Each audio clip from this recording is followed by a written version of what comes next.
మా గడ్డిమేట్లో ఉన్న ఎలుకలన్నిటికంటే కూడా ఇది మంచి ఎలుకండి పాపం. మిగతా అన్ని గడ్డిమేట్లోకి వెళ్ళి అంత గడ్డి అంతా తుక్కు తుక్కు కింద కొట్టేదంటే పాపం ఇది మట్టికి అక్కడ చెట్లో కలిగి తీసుకుని ఉండి కింద రాలిన ఒడ్ల మట్టికి ఎరుగుతుంటూ ఉంటుంది రోజు సాయంత్రం పూట. ఇది మట్టికి గడ్డిమేట్లోకి వెళ్దండి. ప్రతిరోజు ఇలా రావడం ఆ బెజ్జంలోంచి వచ్చి కింద రాలిన ఒడ్డు మట్టికి ఎరుగుతుంటూ ఉంటుంది. మిగతా ఏమో ఇవి చూడండి ఇక్కడ కదుపుతుంది. మొత్తం గడ్డిని మొత్తం తుక్కు తుక్కు కింద కొట్టేస్తున్నాయి, రద్ది కింద చేసేస్తున్నాయి గడ్డిని. పాపం ఇది మట్టికి రాలిన ఒడ్డు ఎరుగుతుంటూ ఉంటుంది మన కోళ్ళలాగానే వచ్చి.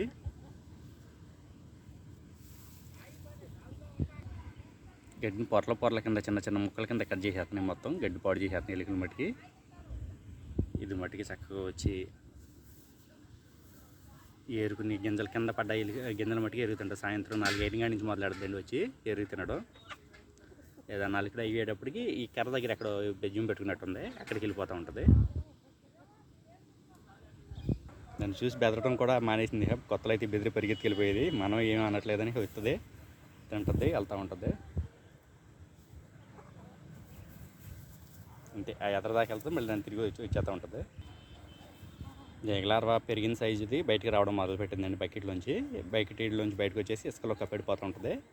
ఈ చుట్టుపక్కల మనం ఎక్కడైతే బకెట్ పెట్టామో ఆ పాత్ర పెట్టామో చేపలతో ఈగలార్వాది, అది ఆ చుట్టుపక్కల ఏరియాలోకి బకెట్ నుంచి బయటకు వచ్చేసి నేలలో కప్పడిపోతూ ఉంటుంది. ఈ విధంగా కోళ్ళు దూసుకు తినే కొద్దీ కింద దొరుకుతూ ఉంటుంది కాబట్టి ఈ విధంగా నేలలో దూసుకు తింటూ ఉంటాయి. 3వ రోజు నుంచే బయటకు వచ్చేయడం మొదలు పెట్టేద్దండి లార్వా. నేలలో కప్పడిన తర్వాత అక్కడి నుంచి ఏకదశలోకి మారిపోద్ది అనుకుంటా. 3 రోజుల వరకు బకెట్లో ఉండి విపరీతంగా తినేసి సైజు పెంచేసుకుంటూ ఉంటుంది.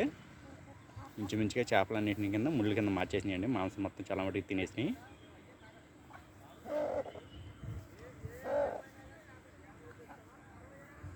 అక్కడ బయటకు వచ్చి నేను చూడండి కొద్దిగా అక్కడ బయటకు వచ్చేటప్పటికి నేను కొద్దిగా బకెట్ మళ్ళీ పక్క జరిపాను ఆ ఏరియాతోనే ఎప్పుడు దాకా.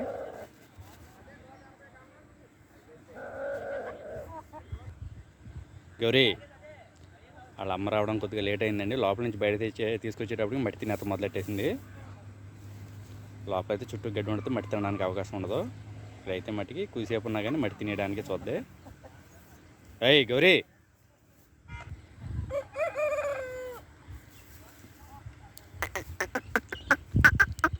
మట్టి తినేస్తున్నావా? వాళ్ళ అమ్మ వచ్చే టైం అవుతుందండి, ఆకలి అవుతుంది.